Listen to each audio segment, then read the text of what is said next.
Welcome to Ray Amy the Asshole, the one place where relationship advice often turns into get out now warnings. Today's story starts off sweet, classic fairy tale, almost too good to be true.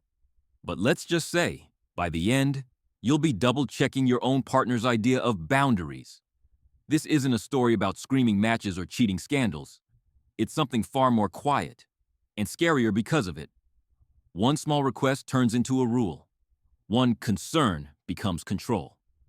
And soon, the person you thought loved you is watching every move you make. OP thought she was being loved, protected even. But what happens when protection is just possessiveness in disguise? Let's take a closer look at how someone can go from Prince Charming to paranoid jailer, one loving rule at a time, and why she didn't even see it happening until it was almost too late. So, OP, a 25-year-old woman, met her boyfriend, we'll call him Adam, 29, at a mutual friend's birthday dinner. He was charming, funny, the kind of guy who makes eye contact like he really sees you. They hit it off immediately. He texted her that night, the next morning, the next evening. Always something sweet like, "Can't stop thinking about you," or "Sleep well, beautiful." For the first few months, everything was perfect. Adam was attentive, always asking how her day was, bringing her coffee, even remembering small things she mentioned once in passing. OP felt seen, protected, loved. And yes, he was a little intense. He wanted to talk all the time, hated when she didn't respond quickly. But hey, that's just passion, right? He said he hated the idea of her ever feeling unsafe. He wanted to be her safe space. It sounded romantic, the kind of love she thought only existed in movies. Looking back now, OP realizes it wasn't romance, it was a trap. And she was walking right into it. It started small. So small, she brushed it off. One evening, they were getting ready for dinner, and Adam casually said, "You're not wearing that, right? It's kind of revealing." OP looked down at her perfectly normal blouse. She laughed, thinking he was joking. He wasn't. After that, comments about her clothes came more often. "That dress is too short. Why do you wear tight jeans to the gym? You know guys stare at you, right?" He never yelled or acted angry, just concerned, gentle even, like he was doing her a favor. Next came makeup. "You look better without it. Don't you think it's a little much for work?" Then it was her Instagram. He didn't like the kinds of photos she posted. Too smiley, too much cleavage, too many likes from guys. So OP stopped. She changed her wardrobe, toned down her makeup, archived most of her selfies. She told herself she was just respecting the relationship. He said it made him feel more secure, that she was choosing them over attention. She didn't want to make him feel insecure. That would be selfish, right? She thought she was compromising. But in reality, she was giving up little pieces of herself, one decision at a time. The next shift came in OP's social life. At first, Adam seemed totally fine with her having guy friends, until he wasn't. It started with subtle digs. He'd say things like, "I just think it's weird how close you are to that one friend," or, "Don't you think he has a thing for you?" He even questioned her gay best friend, calling him emotionally inappropriate. Then came the late-night arguments. Adam would scroll through her old photos, ask why she still followed certain guys on Instagram, or why she laughed so hard in that one story from months ago. Eventually, he started framing it as a boundary. "I'm not saying you can't have guy friends. I'm just saying I'm not okay with it in a relationship." So, OP distanced herself. She stopped replying to certain texts. She skipped hangouts. And when her friends asked why, she'd say she was just busy. But that wasn't enough. Adam started getting moody when she went out at all, even with her girlfriends. He said things like, "You'd rather drink with them than be with me," or, "I guess I'm just not a priority." And every time she made plans without him, there'd be tension. The silent treatment, passive-aggressive texts, accusations that she didn't care about him. It got to the point where seeing her friends felt like cheating. The only time she felt truly safe from the fallout was when she was with him. So she stayed close, not because she wanted to, but because she didn't want to deal with what happened if she didn't. She didn't realize it yet, but this wasn't love. It was emotional blackmail. As if controlling her wardrobe and friendships weren't enough, Adam's focus shifted to her career. At first, he claimed to be proud of her. He'd tell her she was smart, driven, going places. But when she actually started going places, promotions, recognition, opportunities, things changed. He didn't like her office dynamic. Said it was too casual. He hated that she had to work late sometimes, didn't trust her male coworkers, asked if her boss was married, wondered why she had to smile so much during video calls. OP laughed it off until one day he asked her if she'd ever thought about working from home full-time. "I just think you'd be happier," he said. "Less stress, no office politics, and we'd get to spend more time together." Then came the calendar request. He wanted to see her work schedule, just to know when not to bother her. It sounded innocent enough, until he started asking why she had a 3 p.m. meeting with James, or who A. Martinez was. Every work chat or call with a male coworker triggered suspicion. He wanted screenshots of messages, asked if she ever complimented anyone, told her professional doesn't mean flirty. The final straw? A major opportunity to attend a leadership summit. It was a 3-day event in another city. Big names, big chances. She was thrilled. Adam wasn't. He questioned the event, the hotel, the attendees, asked why she needed to go in person, accused her of looking for attention, and said, "If you cared about us, you'd turn it down." OP tried reasoning with him, told him how important it was. He said, "You need to choose.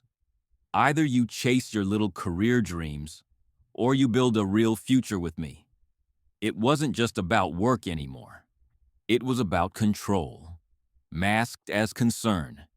And her career, something she once loved, was starting to feel like a threat to her relationship. The real breaking point came when OP was selected for a global leadership workshop, an all-expenses-paid career-defining opportunity. It was just 4 days in a neighboring state, but the moment she brought it up, Adam's entire energy changed. He went silent, then cold, and finally, angry. He accused her of wanting to party, of using work as an excuse to be around other men. When she tried to explain that it was purely professional, he scoffed. "You expect me to believe that? I know what goes on at those things." OP assured him there'd be no partying, no distractions, just meetings, keynotes, networking. He said, "Networking is just flirting in business clothes." Then came the blow. "If you go, don't bother coming back. No yelling, no drama. Just quiet, firm rejection." She froze. This was the opportunity she had dreamed of, something that could set her entire career on a new trajectory. And yet, the man she loved was telling her that ambition made her disloyal. She spent 2 sleepless nights crying and weighing her options. And in the end, she emailed her boss and declined. Said she had a personal emergency. Adam smiled and kissed her on the forehead. "See? I knew you'd do the right thing." But inside, OP didn't feel proud. She felt small. She wasn't sure what scared her more, that she gave up the chance, or that it felt like the only way to keep the peace. After the travel ultimatum, Adam's control tightened like a noose. He began demanding real-time updates about OP's whereabouts. Every text had to be answered within minutes, every pause questioned. "Where are you?" became a constant refrain. "Send me a selfie." "Why aren't you answering?" It wasn't just about knowing where she was. He wanted proof. Screenshots of her calls, logs of her messages, even recordings of her voice. If she left her phone in another room, his suspicion flared. Privacy disappeared. He read her emails, scrolling through conversations that had nothing to do with him. Her phone was no longer hers. Adam knew every password, every app, every login. OP tried to brush it off, told herself it was just because he loved me, or he's just worried. But the feeling grew darker. She felt less like a person and more like property to be monitored and controlled. Friends noticed the change. She stopped laughing as much, became guarded, tense. When they asked if everything was okay, she gave vague answers, afraid of what Adam might think or hear. At work, she stayed glued to her phone, afraid to miss his check-ins. Even bathroom breaks weren't safe without a text saying, "Bathroom, be back soon." It wasn't just controlling, it was suffocating. And the worst part? Adam didn't see it as a problem. To him, it was proof of trust. The deeper the control, the stronger the love. But OP knew better. Something had to give. Before she disappeared completely, the constant surveillance drained OP's spirit. Work became a nightmare. Friends felt like strangers. Anxiety gnawed at her every moment. She second-guessed herself constantly. Every word, every smile, every glance. Was that text too friendly? Was that meeting too long? Physical symptoms appeared. Headaches, restless nights, a tightness in her chest that wouldn't go away. She felt exhausted, fragile, like a shadow of who she once was. Looking in the mirror, she barely recognized herself. The vibrant woman who loved her job and laughter was fading. She realized she was disappearing, not because she wanted to, but because she was being forced to. The love that had felt like a warm embrace now felt like a cage. Something inside her cracked. She knew she couldn't keep living this way, but leaving felt impossible. One day, OP started hiding little things. A text from a coworker she didn't show Adam, a secret coffee run with a friend, a late-night call where she turned off the video. Guilt rushed in immediately. She hated lying, hated the fear lurking beneath her skin. But for the first time in months, she felt a flicker of control. Adam noticed. His reactions turned explosive. Accusations of betrayal, threats of leaving, and emotional outbursts that shook OP to her core. She saw, clearly for the first time, how deep his control really went. It wasn't just jealousy or protectiveness. It was domination. Her small acts of rebellion were sparks in a dark room, and they scared him. Yet for OP, they were a reminder that somewhere inside, she still had a voice, however quiet it was. One night, overwhelmed and confused, OP turned to Reddit's AITA community. She posted her story, unsure if she was overreacting or the problem herself. Almost immediately, comments poured in. Strangers shared similar experiences, validating her feelings of suffocation and control. "You're not crazy. This is emotional abuse.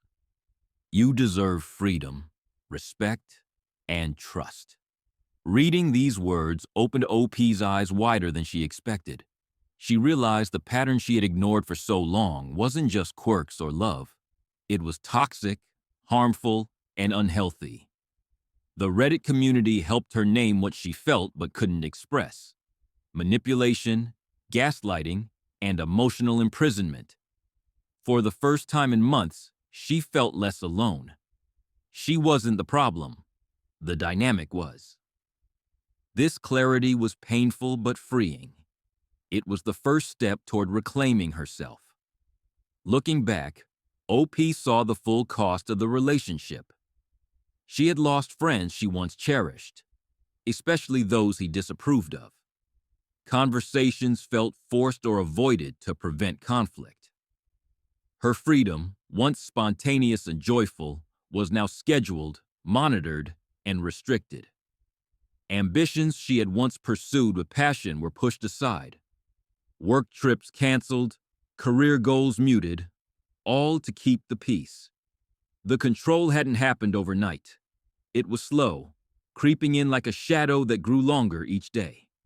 What felt like small preferences or concerns became rules and restrictions. She recognized the emotional abuse she endured. Isolation, guilt-tripping, gaslighting, all disguised as love. Her feelings were dismissed or twisted. Her independence punished. Adam's love wasn't nurturing, it was controlling. She understood how he manipulated her, presenting himself as caring while building a cage. Looking back wasn't about blame, it was about understanding. It was the lens she needed to see the truth clearly and begin to heal. Determined to reclaim her life, OP sought therapy. Therapy became a lifeline, a place to untangle her feelings, rebuild confidence, and make plans. With professional support, she began creating a safety plan: where to go, who to call, and how to protect herself emotionally and physically. Fear lingered. The thought of leaving was terrifying. The unknown, the confrontation, the loneliness. But the thought of staying was worse. Bit by bit, she started emotionally detaching from Adam, reclaiming small pieces of herself. Each step was shaky but necessary. She was scared, but for the first time, she was hopeful. Finally, OP saw the relationship for what it truly was. It wasn't love. It was control dressed up as affection. She refused to waste more years feeling trapped, invisible, and unheard. Her story is a warning to anyone who feels caged or diminished in their relationships. Trust your gut. Listen to the quiet voice inside that tells you when something's wrong. If you feel controlled instead of cherished, it's not love. It's time to reclaim your life. And you deserve nothing less.